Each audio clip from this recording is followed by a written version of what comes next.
অহাকালি দিনটো আমাৰ বাবে আৰু এটা প্ৰাপ্তিৰ দিন।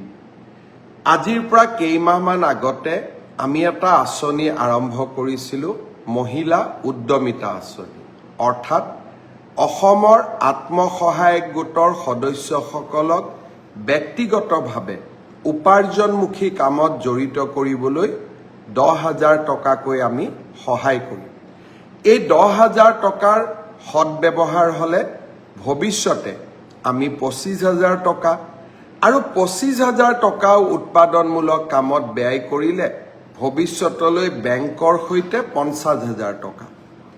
যেতিয়া মই এই আঁচনিটোৰ কথা কৈছিলোঁ, মহিলা সমাজে অত্যন্ত উৎসাহেৰে আগবাঢ়ি আহিছিল।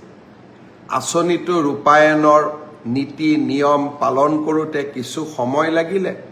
কংগ্ৰেছে উলিয়াই দিলে যে মুখ্যমন্ত্ৰী এনেই কৈছে, মহিলাসকলক ঠগালে, মহিলাসকলক পইচা কেতিয়াও নিদিয়ে। অহাকালি বিহালীত এই আঁচনিটোৰ আমি শুভ উদ্বোধন কৰিম। বিহালীত 23,000 মহিলাই এই আঁচনিটোৰ প্ৰথম পৰ্যায়ৰ 10,000কৈ টকা লাভ কৰিব।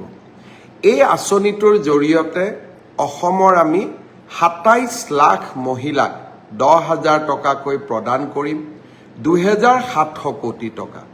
আৰু নগৰ অঞ্চলতো 3 লাখ মহিলাক এই আঁচনি আমি প্ৰদান কৰিম, তাতো আমাৰ প্ৰায় 300 কোটি টকা।